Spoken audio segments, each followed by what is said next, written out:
when I read the first paragraph with, the description of the girl with the thin cheeks, the tired eyes, and the fact she's so skinny, I had a picture in my head that maybe you know, because actually the photographer came to Japan and he was quite popular in Japan for a couple of years.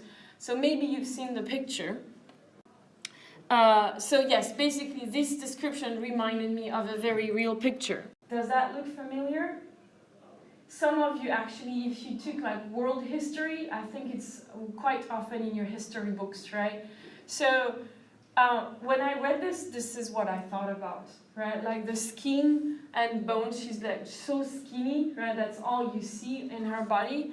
And it is her because she's wearing a traditional necklace, right, from Sudan. And also I have pictures of her standing, and you see it's a girl, not a boy. So this picture was taken by Kevin Carter in 1993, and now people call it child and vulture. This is a vulture, those type of birds. But he didn't really have a name for it, right? Nowadays people call it this. So the other thing I want to connect, right? So this first paragraph from the story made me think of this picture. And then the paragraph about the protein bar and the starving girl made me think about the journalist's responsibility, right? He's taking a picture of someone who is not eating enough, who's probably starving slowly, and he has food in his pocket. And to me it was like, really? You can't really, like, that's the thing you're thinking about? Like, take the picture, not go and like, can I help you? And especially, he saw her fighting with the other boys, right, to get some rice, and she lost. So my mind has a really hard time understanding this, as I told you earlier. So what would you have done, right? Would you have given the girl the protein bar, or you wouldn't have thought about it? And this is what I'll show you today, right? How difficult answering the question is. But go ahead, to give you a little bit of time to talk. Would you have given the protein bar? Yes or no?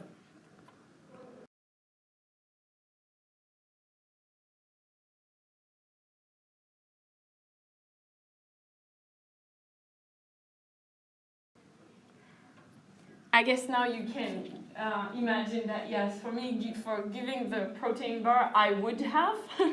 I would have given her the protein bar. But as some of you pointed out very wisely, I think it's really wise, what if other people see it and then they come to you and ask for something too and you don't have it, right? Or what if by giving her the protein bar, she feels bad because you're showing to her she's weak and she can't do things, right? So maybe she could be hurt, like her feelings could also be hurt.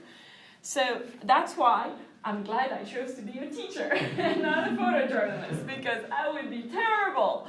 So, but people have asked this question. It's not just me, right? So people have asked, well, how can you not help, right, when you see what's happening? And so one question that keeps on coming back, and it's the title of point number 1 in your booklet, is the photographer too caught up, right? He's too focused on taking the picture that he can't think, oh, I've got food, she's starving, right? He's too into his job that he cannot think about that. And actually, it's a very, very complicated situation, right?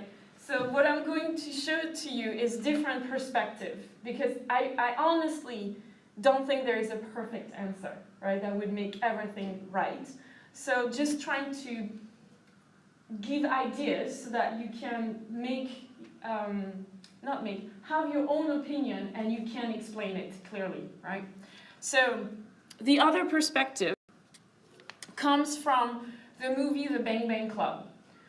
And this is the movie, it's a, how can I say, it's not a fiction, it's a true story, right? And basically, the Bang Bang Club is the name of a group of 4 white South Africans, and they were photographers. And Kevin Carter was one of them, right? The guy who took the picture of the girl that I showed you earlier, he's one of them. So these guys were Greg, I'm not going to say their last name, it's too hard to pronounce. So Greg, Ken, I'm not even sure, Silva, I'll go by the last name, and yes, Kevin Carter, right? So those were the 4 people. So the Bang Bang Club, these 4 guys, what they were doing is that in South Africa, if you need to have like famous name, maybe you know Nelson Mandela. This is the country where Nelson Mandela came from because he passed away, and he was the president after a lot of struggle, because in South Africa you have black people, obviously, it's Africa, but you also have white South Africans, and they're called the Afrikaners, actually. And there was a huge separation between the two, and usually the white had the power and the blacks didn't, right? So there was a huge discrimination between the two. But these guys, it was about their job, right? They were taking pictures, and they would go into some very scary part of South Africa, what they call the townships.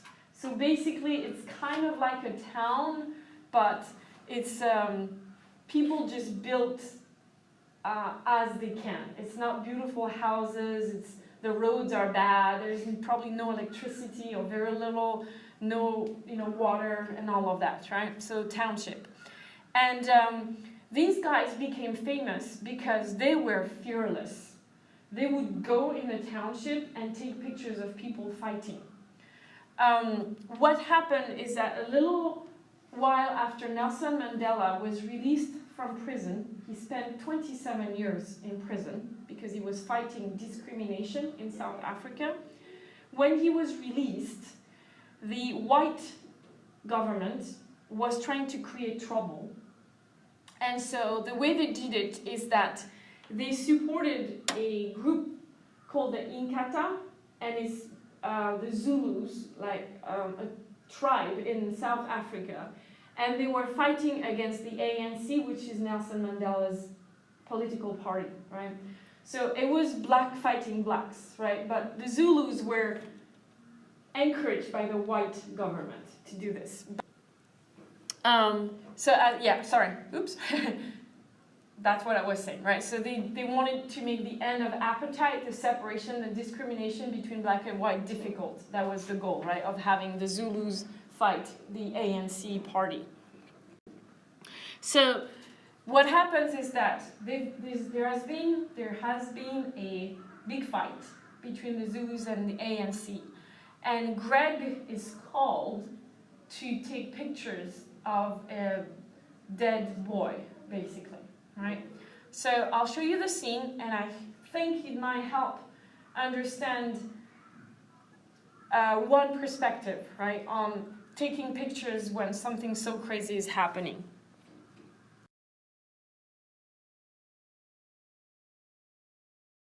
What Robin asked Greg is, well, what she tells him is something that, I have thought. So when I watched the movie, I was like, oh my God, this is exactly what I've been thinking. So I wanted to introduce this perspective, right? So Robin says, maybe you have to be like that to do what you do.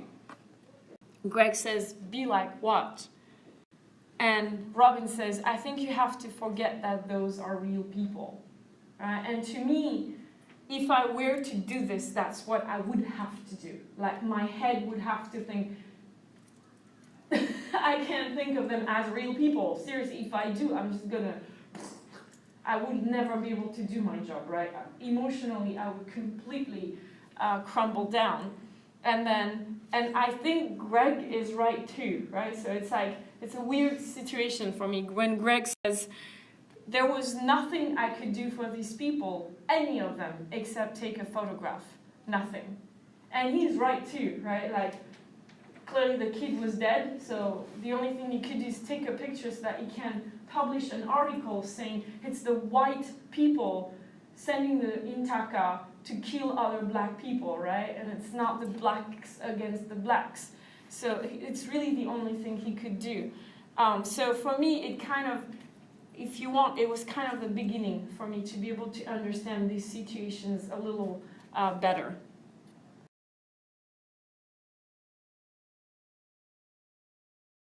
Sometimes pictures are the best actions, right, to take to be able to solve a problem. Sometimes that's the only thing you can do. Show people what is happening, right, so that they will take action.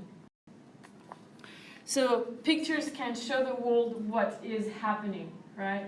So basically what I wrote was missing here is, according to Greg, pictures are the best action to take care of problem because they show the world what is happening, right? So actions, the world, happening. These are the missing words, page 27.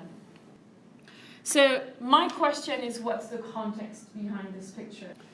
This specific picture is going to show that the truth is really something that you built, right? Something you built from different perspectives. So hopefully today I can share with you at least 3 perspectives. So all these different perspectives about what is true, right, for this picture of Kevin Carter. So according to Stephen Muller, he's the director of the movie Bang Bang Club, he's going to show us one version of the context of the picture in the movie. So please watch and you'll see what he thinks happened.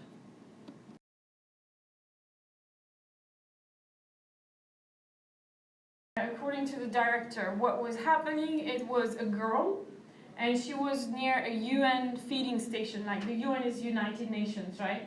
So when there is a problem in a country, the UN tries to go and help people, not the army, but the people like us, right? Civilians. And so a feeding station is a place where you can go and get food. If you see the way he shot it, there was a big gap, right? She was kind of like on another side of a, not sure, plateau or whatever you want to call it. So there was a big gap between Kevin Carter and the girl. She was close to a place where she could get food, so it's okay. And there was a gap between the two, so he couldn't go to help her. Right? Next, as I said, a Japanese journalist, his name is Akio Fujiwara, wrote a lot about pictures and how they became super popular. And in the book, in English, it's called The Boy Who Became a Postcard, but it's written in Japanese. I had a student translate it in English. He interviewed Silva, right, one of the guys from the Bang Bang Club. So Silva and Kevin Carter went to Sudan to cover the crisis there.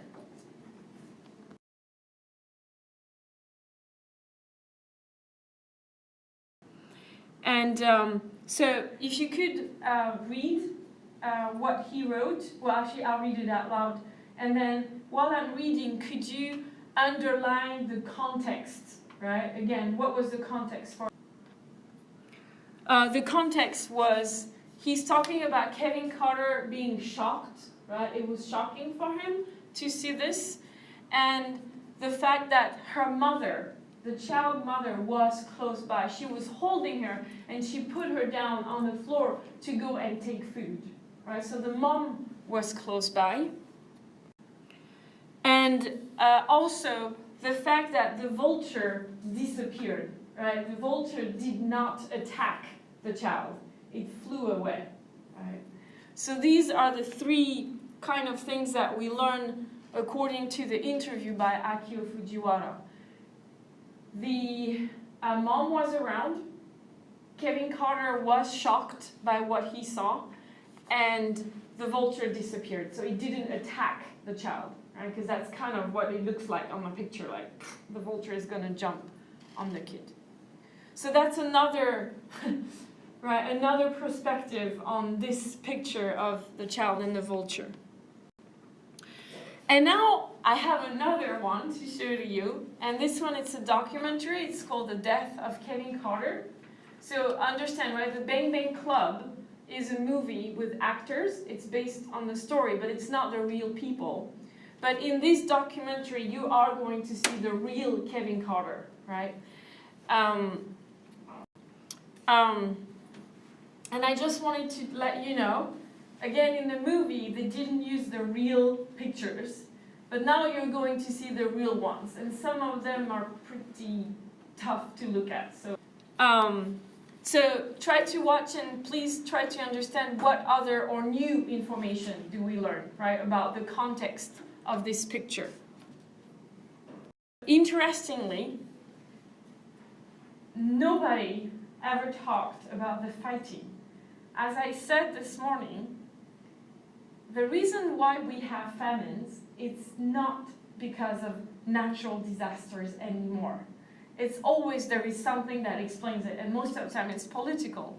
And these are pictures he took when he was with that little girl, right? So we can see there is fighting happening, and that's why the food cannot be moving around freely, so there is this issue with food, right? And it took the documentary to actually talk about the other pictures he took, right? The little girl also standing up and what's happening around. So there was fighting.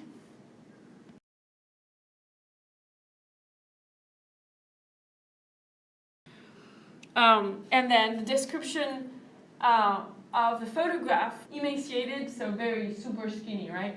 A toddler means a little child crawling through the desert, one more step and she'll die. So they don't talk about a mother or a UN feeding center, right? It looks like she's in the desert trying to get somewhere, and if she keeps walking, she's going to die. So clearly he realized that her situation was really bad. But then in the NHK interview, he said it was a powerful set of symbols. Not a human being was dying, no, symbols, right? Symbols of famine, of despair, of poverty, maybe. I don't know what kind of symbols he was thinking about, but it's like, hang on, you told one guy that you knew that maybe she was gonna die, and then you talk about symbols. Like, really? Come on, Kevin, really? And then I wanted to be sure I had the shot, right? So his goal was to take the picture, not to take care of the kid. Right, so those pictures that never came out for a long, long time, right? So he took more than one picture of her struggling to stand up. So I guess he does mention the feeding center a little later, actually. And he clearly could see she was struggling, right? She could take a few steps and she had to rest and then had to go back up to keep walking. The truth for this picture is kind of difficult to pinpoint, right? We've had the director of the Bang Bang Club, then there's an interview of Silva, who was with Kevin Carter, and then there is Kevin Carter's perspective on what was happening. So that's kind of what happens with a lot of pictures, right? You always have different perspectives, and I think it's finding all of them that helps us really understand the picture and help us think about what the journalist's responsibilities, because I think there are more than one, are. And interestingly, as much as I didn't like the way Kevin Carter talked about this picture during the interview with NHK, you have to understand that he probably was feeling horrible about the whole thing. When Silva said it was very shocking for him, the way his life finished, I believe, yes, it was very shocking for him. And I'll go back because again, in Christ from the Heart, in the story we started with, the photographer feels guilty, but then on the other hand, there's a question of success, right? He wants to be successful, so guilt, success. What do you do in that case? So I guess my question is, would you make sure the truth about your picture is made clear, even if maybe it's not going to make you as successful? Or would you focus on your career as a photojournalist, right? And so I think this is what happens most of the time. That's the dilemma for these people.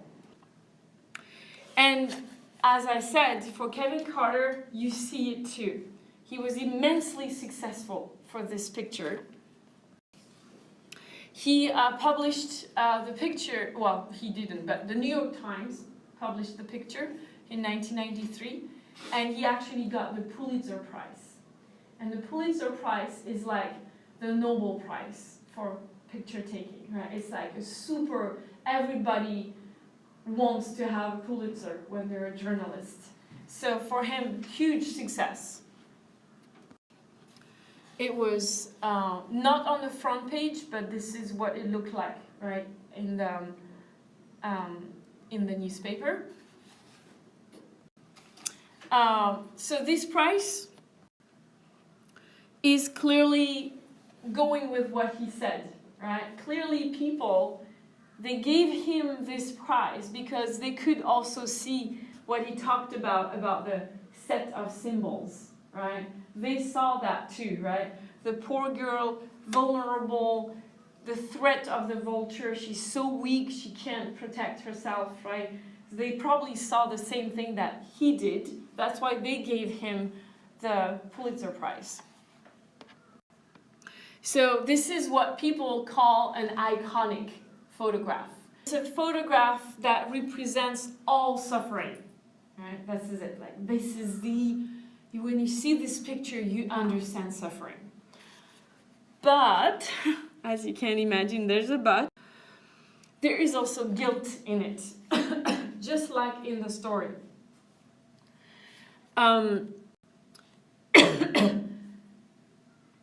He killed himself. 3 months after he got the Pulitzer Prize, he killed himself. So don't get me wrong. It's not because he took this picture specifically, but it's a build-up. As I showed you, when he was with the Bang Bang Club, he was taking some pretty horrible pictures, right, of people fighting and killing one another. So there's definitely a accumulation, right? More and more and more and more shocking pictures in his head that he took. So there is this, yeah, actually I can show it to you. There's a scene from the Bang Bang Club that talks about his suicide. It's the reading of the letter that he left for his family.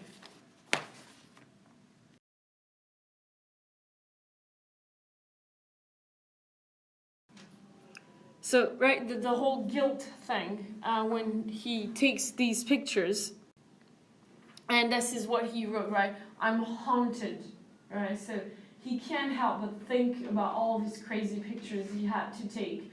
And obviously, probably one of them was this one, right? I'm haunted by the vivid memory of killings and corpses and then anger and pain. So he does mention pain. So a lot of people did, actually say, oh, it's because of this picture that he killed himself. We can't be sure, right? He's gone. We can't ask him. But clearly, he had a very crazy career as a photographer. So all the things he saw, got built up in his head and made him decide that he just didn't want to live anymore. But the success of his picture actually became a controversy. People started criticizing him, saying, so what did you do? Did you help the girl? Did you just watch? So he started getting attacked. So we kind of wonder also the impact of these people criticizing him. And it got so bad that actually the New York Times had to publish an editorial, so like another article to explain what happened to that girl, right? Because people were getting really upset with the picture. So I'll show you the scene that they remade of what's happening connected to the controversy. And then there is also another one when, as I said, Kevin Carter started getting attacked about the picture. So in the movie The Bang Bang Club, there's a scene that shows how he reacted to the people attacking him about the picture.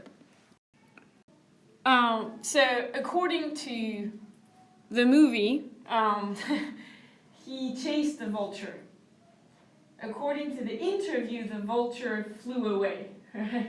So actually we're starting to have different, opposite information about the whole thing. So he chased the vulture, but he didn't pick up the girl. And he does say, I'm not exempt from helping people. I think my picture did more than that. So we go back to what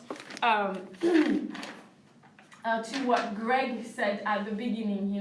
It's my pictures that are going to help people, not me taking specific actions. So again, the whole idea that the pictures are doing the job.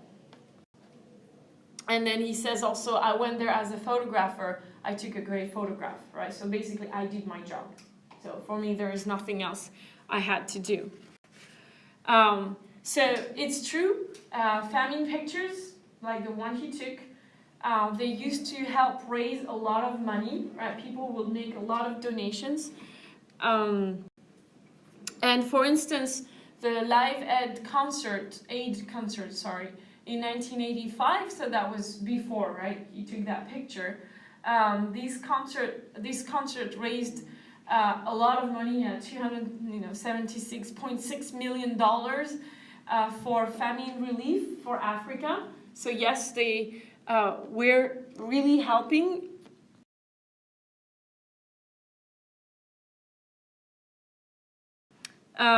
So yes, Kevin Carter was right. His picture and many others since then have helped by raising funds. But as I told you earlier, people are desensitized. They don't react anymore. We've seen so many since then that we are not reacting the right way anymore. So as we saw previously, I think there are other things we can do. Yes, we need these pictures so that people understand, but not just these pictures, right? We need to explain the context. We need to help people have a balanced view on what the situation is. So for me, I'm focusing on these pictures because I hate them, to tell you the truth. And so they are good for me to understand better and try to understand what it is that we can do to make it better, right, in terms of images. The child and the vulture, for me, is a good example of the difficulties connected to taking famine pictures. So yes, they might be useful, but there is a human side, right, that I think we need to take into consideration. And it's not just for the people, but actually for the photographer too.